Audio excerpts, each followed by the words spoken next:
Ladies and gentlemen, Miss Rosanna!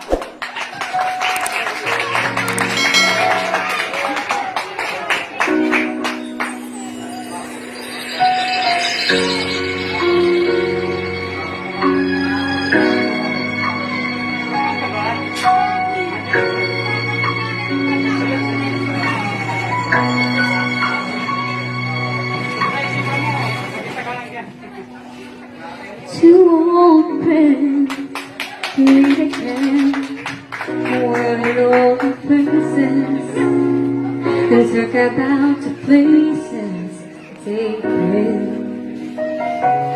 Two old sweethearts who fell apart so long ago.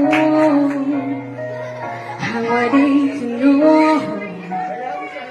Someday they meet again, and how we need them more than right.